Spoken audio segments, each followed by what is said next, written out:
बिहार में जैसे चुनाव नजदीक आ रहे हैं, ठीक उसी तरीके से आरजेडी लगातार दिन पर दिन मजबूत होती जा रही है। इसी कड़ी में आरजेडी में एक और पार्टी ने अपना विलय कर लिया है और विलय के पीछे की वजह बताई है कि वो लालू यादव और तेजस्वी यादव के विचारों से इतने ज्यादा प्रभावित हुए कि उन्होंने ये फैसला लिया कि हम अपनी पार्टी का विलय आरजेडी में करेंगे। ये पार्टी आप और हम पार्टी है, जिसके राष्ट्रीय अध्यक्ष जगन्नाथ शाह हैं। जगन्नाथ शाह का कहना है कि वो तेजस्वी यादव के विचारों से इतना ज्यादा प्रभावित हुए कि उन्होंने ये फैसला किया कि वो अपने समर्थकों के साथ मिलकर आरजेडी में पार्टी का विलय कर देंगे। इसके बाद उन्होंने अपने समर्थकों के साथ बातचीत की, उनकी राय जानने की कोशिश की और उनके समर्थकों की राय भी उनके पक्ष में थी, यानी कि आरजेडी के विलय के पक्ष में थी। दोस्तों, आप और हम पार्टी बिहार की एक बहुत ही छोटी सी पार्टी है।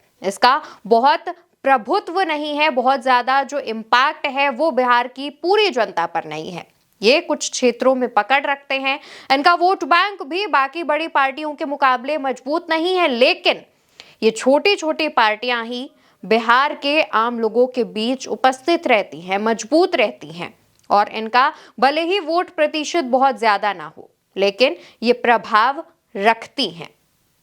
बिहार में अगर हम बात करें तो कुल 112 ऐसी जातियां हैं जो मुश्किल से 1 से 2 से 3% तक हैं सिर्फ। लेकिन उसके बावजूद अगर इन जातियों को आप एक साथ रखें तो ये करीब 36% के आसपास होती हैं और इन 36% की छोटी छोटी जातियों को मिलाने का काम लगातार तेजस्वी यादव कर रहे हैं। तेजस्वी यादव कई बार ऐसे समाज के सम्मेलनों में देखे गए हैं जहां पर जाकर उन्होंने अपने विचारों से जनता को इतना प्रभावित किया कि लोगों ने अपनी पार्टी का विलय तक आरजेडी में कर दिया या फिर महागठबंधन में शामिल हो गए हैं। आप और हम पार्टी के जो राष्ट्रीय अध्यक्ष जगन्नाथ शाह हैं, उनका लगातार यही कहना है। जब वो आरजेडी में अपनी पार्टी का विलय कर रहे थे तो उन्होंने एक बात कही और उनका ये कहना था कि वो आरजेडी में पार्टी का विलय करके महागठबंधन में शामिल होकर बिहार में जो असल विकास है वो होते देखना चाहते हैं।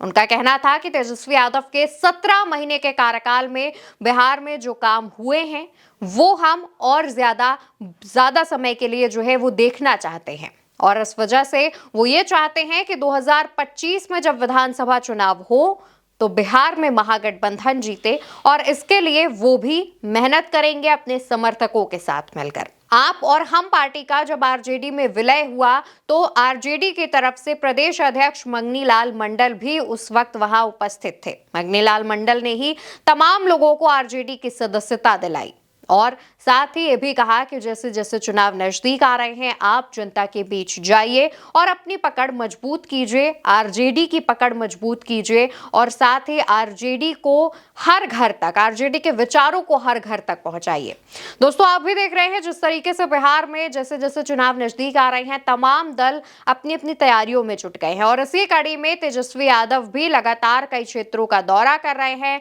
अपने विचार सोशल मीडिया के माध्यम से, मंचों के माध्यम से लोगों तक पहुंचाने की कोशिश कर रहे हैं और इनकी ये कोशिश रंग लाती भी नजर आ रही है क्योंकि काफी हद तक महागठबंधन में कई जो छोटे छोटे दल हैं वो हर रोज शामिल हो रहे हैं या फिर जो सोशल एक्टिविस्ट हैं या फिर जो नेता हैं वो लगातार शामिल हो रहे हैं और इसी कड़ी में जब ये पार्टी शामिल हुई तो उसके बाद तमाम लोगों के रिएक्शंस भी सामने आए, जिसमें लोगों का कहना यह था कि बिहार में जब आरजेडी की 17 महीने की जो सरकार थी जिसमें आरजेडी और जेडीयू का गठबंधन था, उस दौरान जो काम हुए हैं लोग उनसे काफी ज्यादा प्रभावित हैं और इस वजह से ही तेजस्वी यादव का जो काफिला है वो लगातार और बड़ा और मजबूत होता नजर आ रहा है। इस पर आप क्या सोचते हैं, आपकी क्या राय है, कमेंट सेक्शन में बताइएगा और उल्टा चश्मा यूसी को जरूर सब्सक्राइब करिएगा।